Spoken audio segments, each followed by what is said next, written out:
Okay. What else do we need? Like a lead for the meeting? Yep. Okay. Has anybody volunteered yet? I can take that on. Okay, go for it. And then that's it, right? And then we elect the issue SAR in person. Yeah, exactly. Okay. Yeah. Okay. So I noticed that this is being recorded, so thank you to whoever started the recording. It is Thursday, December 14th, the dev meeting after KubeCon. So I hope you all have had some time to relax and have some decompression time after KubeCon, so we can have some nice talks about Helm. For announcements this week, not any that I'm aware of. We're not planning on doing a 2.8 until there's the Kubernetes 1.9 PR out there, so that just needs review, and I guess that's when the Kubernetes 1.9 is actually released, so we can get on that and try and circle efforts on that. And then, yeah, the Helm Dev Summit CFPs, if you still have them. Have we extended the deadline until after the holidays, or? We need to talk about that at the end of the meeting. Okay, so we'll talk about that. So yeah, if you have any CFPs, please submit those. Let's move on to stand-ups. Justin, do you want to start? Sure. I've done a little. Can you hear me? I've done just a little bit of issue triage and stuff. Coming back. I'm coming back. I'm gonna get to do more soon after the new year. It's gonna be great. I've been pulled away to do some other stuff, but yeah, just a little bit of issue maintenance and stuff. There's a couple things I'm looking into doing now. So that's it for me. I want to hear about KubeCon when this is all over, though. Somebody tell me, because I didn't get to go. Oh, sorry. Michelle, do you want to go next? Yeah, so KubeCon last week, we had a really cool SIGAPS meeting. Like, I think half the meeting was, or the second half, maybe like was about Helm. And so a lot of what I was hearing was people want to do deployments via Tiller, but they want to inject values about their cluster and environment, not by hand, but automatically when they're doing deployments. I heard that from like a few different people, some in SIGAPS and then some outside of the SIGAPS meeting. So yeah, that was interesting. Really good discussion. I didn't do anything code-wise last week since it was just KubeCon stuff. And I have several items that I want to discuss at the end of this that are longer around Helm Summit, the mailing list for security notifications, and a few other things. So when we get around to that, that'd be great.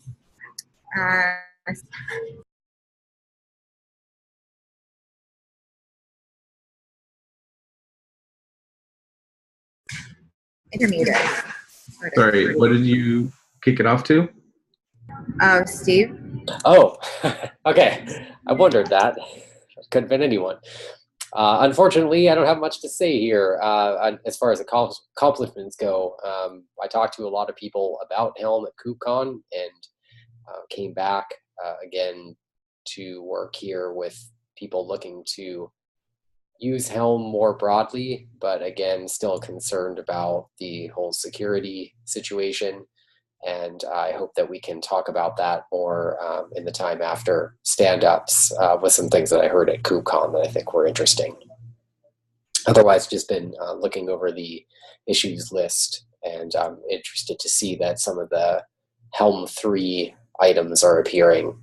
I guess they're wish lists at this point. That's it for me. Matt, would you like to go? Matt Farina. Sure. I worked on, what was it? The status, Helm status can now output YAML in JSON. Thanks, Matt Fisher, for reviewing that. It kind of gives a pattern that can be used on other commands. I wanted to look at, although it's going to be a little bit more difficult, passing in custom user agents into Helm. So I could do Helm fetch and set a user agent. So if I'm using like the chart CI system, that's my specific use case, I can say, hey, it's chart CI. Ignore me when we're getting metrics from that, because On the chart system, we can look at user agents to see where all the downloads and things are coming from, and we want to grab some stuff there. But it turns out that that's a little harder with some refactoring to make that happen. Over on the charts repo, I'll talk to that.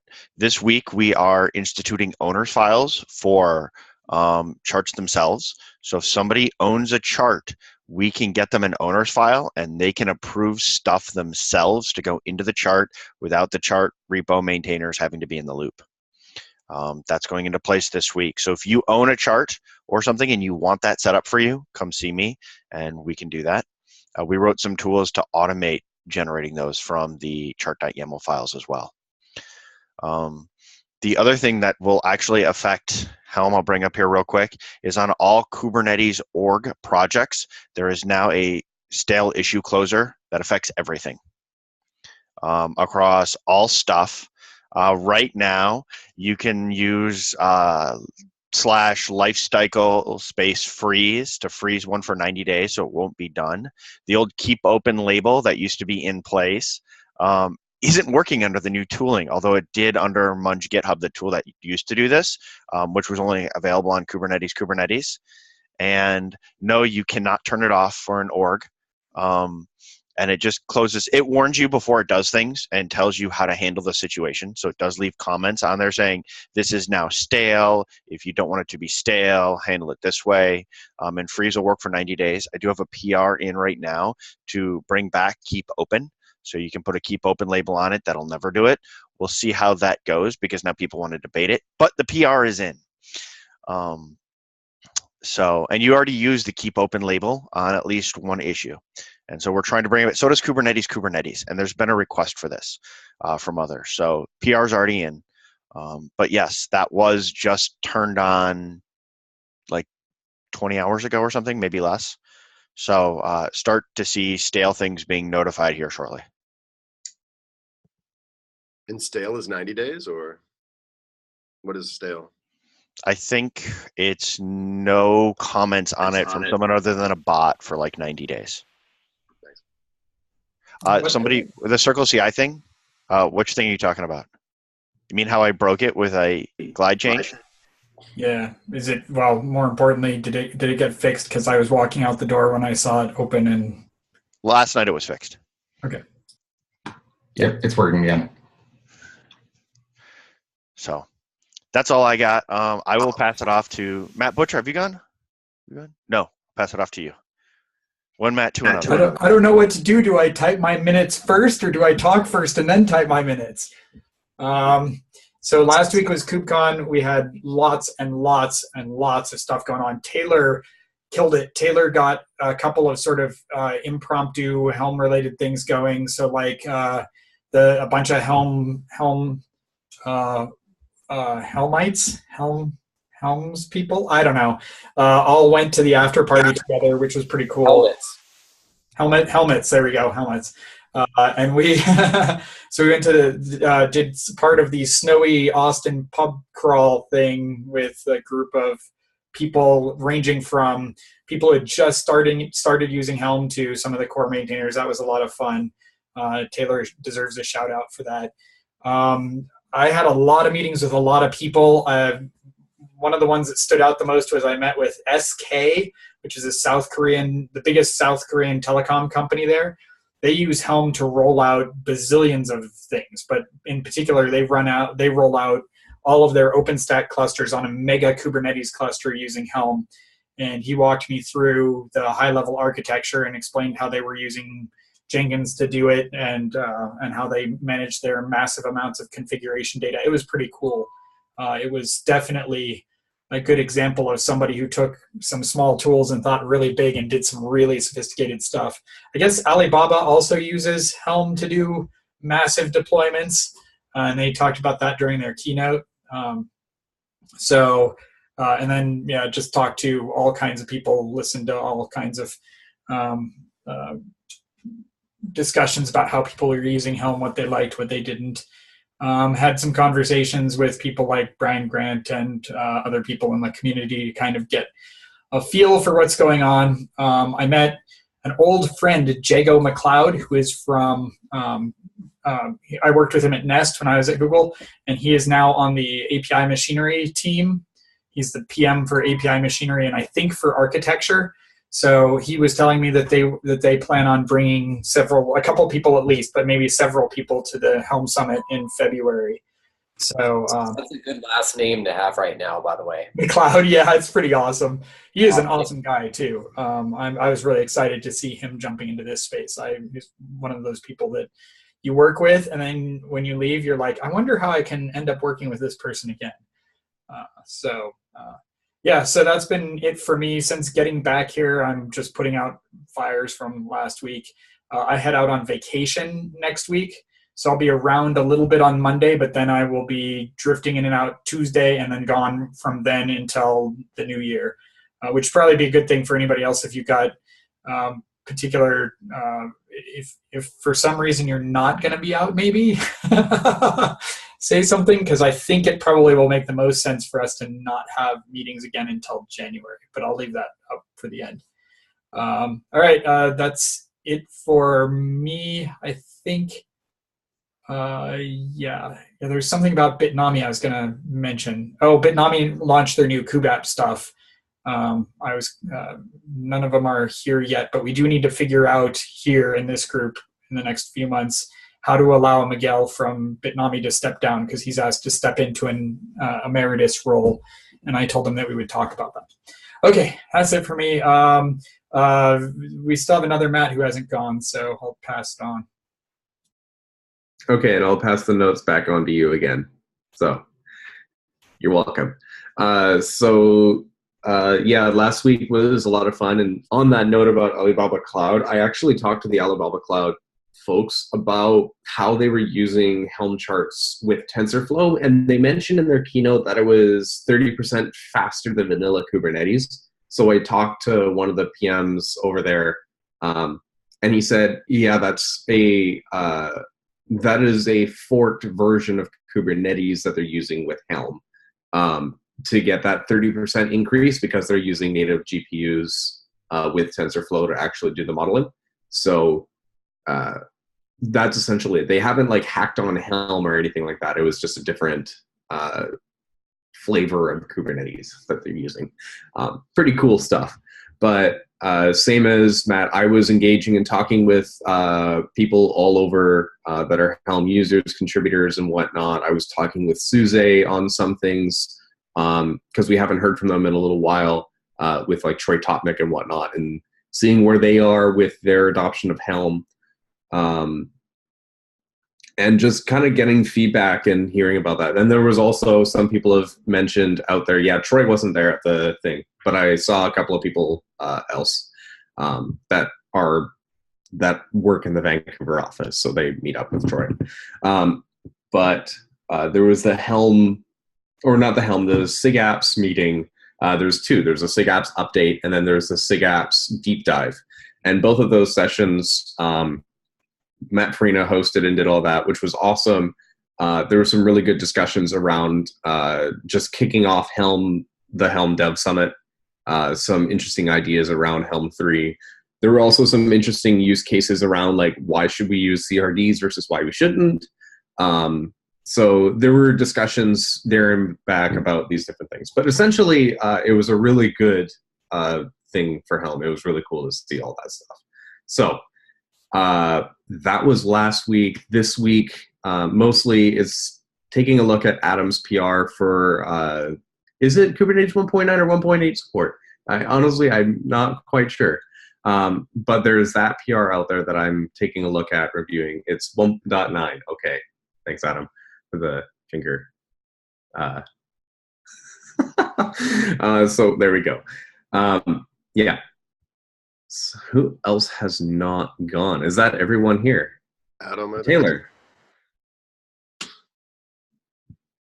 Okay, so sorry for the late arrival. As with everyone else, I was at KubeCon, and a lot of times, and the same thing that both Fisher and Butcher were in. So I don't have much to report from there, and so Adam the Fingers Reese. Yes, I like that. I approve of this title. Okay, so the big thing is that I'll be working on a lot of the Helm Summit stuff. So I'm sorry if somebody like needs help with a PR and you're like completely overloaded, just let me know and I'll come jump in. But I'm not going to be actively taking them while I'm working on reviewing the CFPs. So we're actually getting a lot of people reaching out to be sponsors too. So we might have a few other sponsors. Adam, if I remember right, you were going to want to help out as well with the CFPs, ? Okay, yes. Okay, so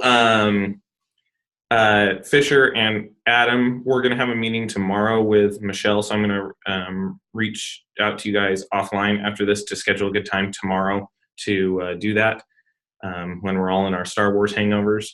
And then outside of that, I just had a little bit of the PR stuff I worked on. I have some grandiose plans for what I want to do for Helm 3 that hopefully I can write up and maybe prototype out with like a CRD that I talked over with Fisher about. So just mostly a lot of intellectual work this week. Butcher, you should be proud. Anyway, that is it for me. I will pass it back to whoever's running the meeting because I don't know who's running it. Okay, that would be me. So, Michelle, you had a couple of Fingers. Adam, stand up. Fingers. Oh, sorry, Adam. Once again, go Adam. All right, just forget about me. Yeah, so big thing for last week was I did a PR for 1.9 on the beta. I did it especially for Farina because I know he cares a lot about that. So I was sure to get that done. So everything appears to be working okay. There's a few outstanding questions on what types to use in certain situations because everything's moving around. So I got some follow-up to do on that and some questions to ask. So all the tests are working, and it seems to be doesn't seem to have any issues right now. I've tested it on a 1.8 cluster and a 1.9 beta cluster, and it seems to be good. So I could definitely use some more testers on that if anybody has some cycles over the next few weeks. It'd be great. I actually have a couple of ideas, so maybe we can talk about that as one of the discussion points on how we can migrate over Tiller from the API version to the next. So, and then also Matt Farina. The other thing too, how far are we out from cutting the RC with 1.9 then? About a week, 2 weeks? I'm assuming we can cut the RC while it's still in beta. I would wait till they actually do a release before we cut an RC. Okay. Yeah, because that's what we're going to want to do the final testing on is the final release, and then that way we can have a release to test, and then cut the final. Remind me, does Kubernetes do RCs? I always forget. Sometimes. Do we need to turn record off and? I'll be good.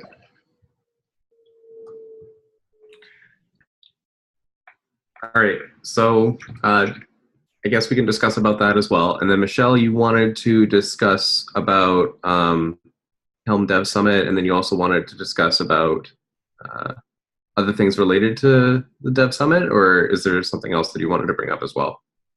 I have a few points. So should I just go through them? Okay, yeah, just rifle through them. We'll go. Okay, great. Yeah. So on the Helm Summit, we'll need a sync on that. So Taylor already has his posse of people for reviewing CFPs, but if you want to get involved, contact Taylor. Is that okay, Taylor?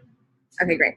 So we're going to do something Friday to kind of just go over like figuring out how to review the review process, and we need to figure out like we can figure that out on Friday, or we can figure it out here. When do we want to make the CFP deadline? And I think based on my experience with KubeCon, I understand now how to review CFPs in a way that you don't actually have to wait till the deadline to review all of them. So I can propose that. But if anybody has any thoughts on when to close the CFP, would be great. Taylor, what do you think? Should we talk about that now, or should we wait till tomorrow? Yeah. I mean, I personally think that that's something we can push out. Even now that we like have a final date and it's further out than we were anticipating when we set the original CFP closure. Yeah. We can push that out to probably first or second week of January. Is that going to be too far? Yeah, I think so, because you always want to give like people enough time to book flights. Some people will not come if their talk isn't selected because of company policy stuff. So we want to give, I would say, give people like 6 weeks to plan and book and all that. So probably want to aim for 6 weeks before the deadline of the event, or the event date, excuse me, to send out notifications. And I think that might be the cutoff. So if we could do it even before then, that would be better. My original plan was tomorrow. Okay. I mean, that might be too soon. That was, but as I said, like that might be too soon. So we just push it out a week. Or 2 weeks. How many CFPs do you have? Let me pull that up. Let me check. So. Okay.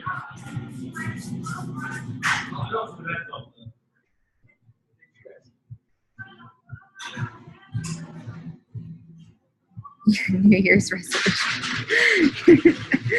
We can continue on while I look it up. I need to look it up. Okay, sounds good. All right, let's just bump this conversation to tomorrow and discuss it async, if that's okay.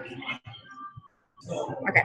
All right, so the next thing I have is the security mailing list. So right now there is a helm-security@deis.com email that you can report security vulnerabilities to, and Matt and I tested this out a few weeks ago, and we're still getting emails forwarded from that email address, and it works, but obviously we should change it. So we should figure out like what we want to change that email address to, and then separately, but related, is we talked about a few weeks ago about having a Helm security mailing list for people to kind of keep up to date with any issues that might be reported, any updates that they might need to have.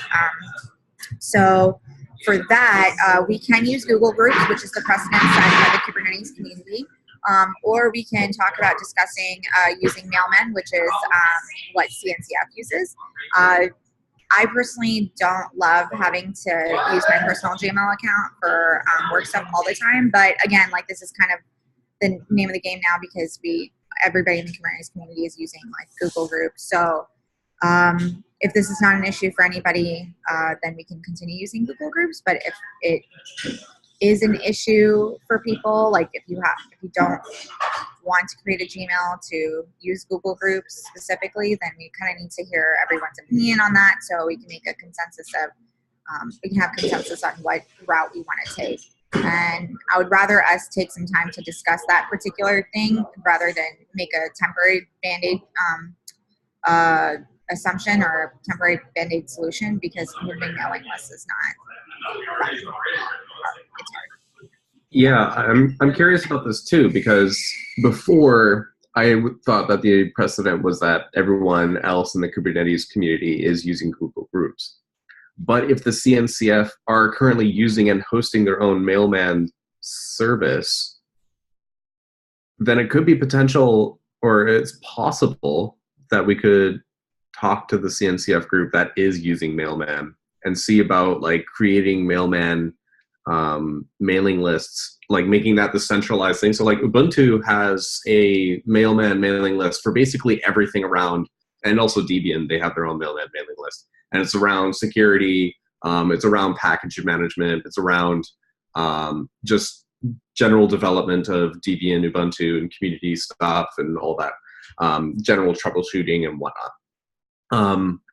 So would it be easier to just eventually shift everything over to Mailman if that is what works for everyone, so everyone can use their work email accounts rather than everyone having to sign up for Google accounts?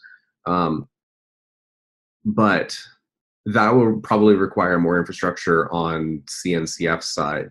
So I'd like, if we could, and if they said that would be like an interesting thing we could do, then maybe we can try and set up that infrastructure and get that running for not just for us, but also for the rest of the CNCF projects.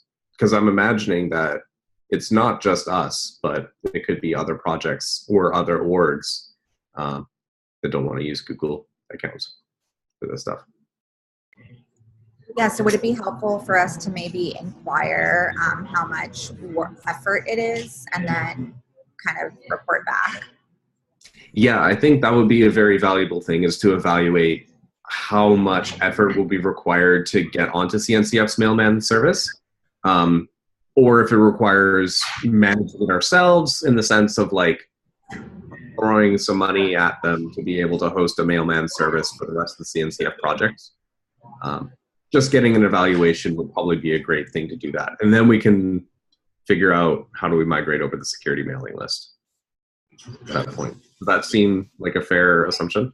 Yeah, so I guess I'll just hold. I do have a Google group for home security right now, but let me just go ahead and inquire and report back next time we have this meeting. I would honestly, we could also, like, if that security group's already been made, then maybe we should just migrate over to that, and then while we're already migrating to that, have the discussion about migrating over to the CNCF's mailman service as like a background thing, not necessarily as something we want to do now, because we currently have the Helm core devs and everything else already on Google Groups. So if you've already done that and created it, then we can just already migrate over, and that doesn't need anything to happen. Yeah, I can do that. I just feel like mailing lists are really annoying. Like, I just would hate to have to like ask someone to make a Gmail account and then, or Google account, and then join this mailing list, and then be like, oh yeah, but we're gonna migrate because we don't want you to have to like make a Google account. You know what I'm saying? Like, so yeah, that was right. So one of the things though is that, and we can take it how it is, the Kubernetes community kind of does everything through GitHub Docs right now. And so you have to have an account to kind of interact with any of the proposals or read them or do any of that stuff, especially since a lot of them are being generated by Google and they do it on their docs, which requires sharing to get access to, and that's usually tied to a list, and then you've got to be linked in to that list in order to even view these things. And yeah, I'm sorry, did I say GitHub Docs? Yeah, Google Docs. And so because we have that situation, is there anybody who doesn't have an account that works with Google because we're kind of required to engage with the community right now? Can you escape it? Yeah, I guess we can't really, because we're still going to have to still use personal accounts for Google Doc. I would argue Google Groups has a way that you can tell it to send email messages to one of the other accounts that one of your other email accounts that you've tied to or verified through your Google account. But I will say that even though that option is there, it's very hard to corral the traffic. For example, to Matt's point, if you're reviewing a Google Doc and you write comments and somebody responds to you, or you're watching the comments, those seem to always go to your Gmail account. Those don't bounce off to some other account that you have tied to it. So I think the answer is, in order to play along with those Google Docs, you do need the Google account, and you're probably going to have some amount of email flowing to it. You know, what Matt called work-related email earlier, or the opposite of personal email. I don't think that's a good reason not to buy for Mailman, because you can still, if you like to use Gmail, you can still sign up for a mailing list using your Gmail account. It's the opposite that turns out to be harder to do, which is to sign up for Google Group participation using a non-Gmail account. Yeah, so I would argue that as the community grows, people, like, you know, right now the Helm community is very also ingrained in the Kubernetes community.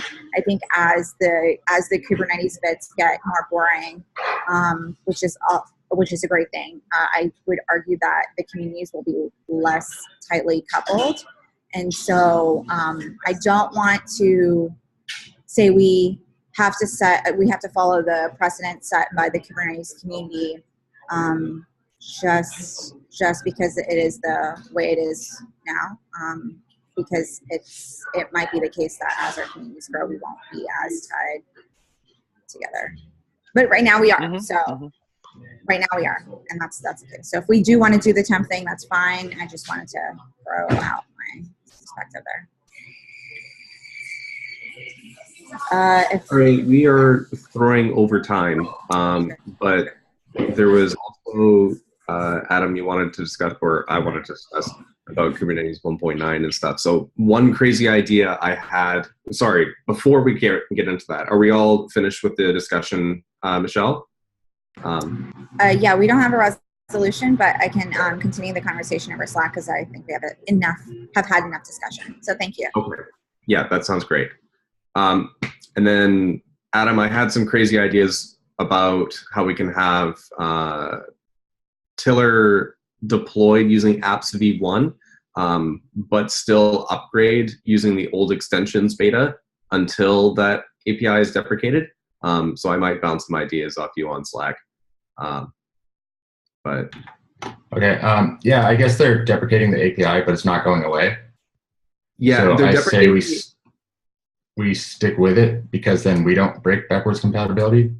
And then if we do a Helm 3, then we can switch over. Yeah, so there was two ideas. One of them was about, we wait until Helm 3 and figure that out there. So Dev Summit is a good idea, and then we can circle that back. But an idea was that on new Helm inits with new releases, we would deploy a Tiller release that is apps v1, and then Helm init -- upgrade would just upgrade the existing Tiller deploy instance, retaining the current API version.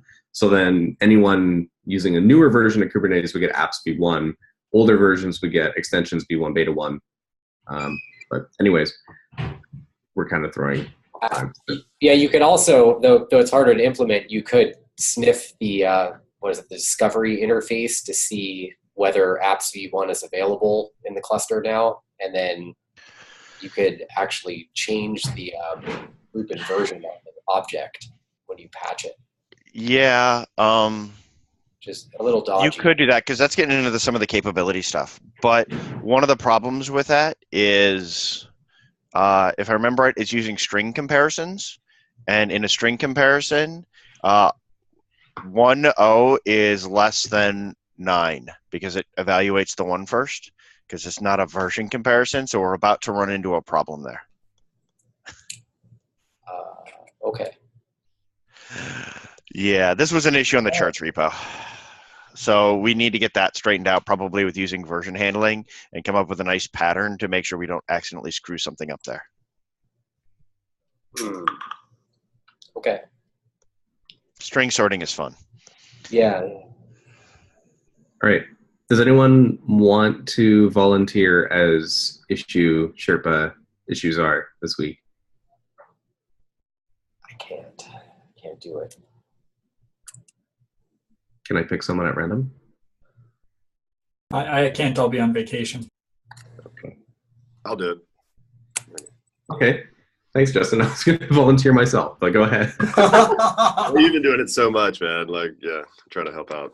I'm the only one who is here not on vacation. So, all right. Thanks, everyone. Hope you have a good holidays. And yeah, we'll try and figure out if we're going to do another Dev Summit until January. So we'll figure that out. All right. Bye, everyone. Thanks. Bye. Yeah, have a good one, guys. See ya.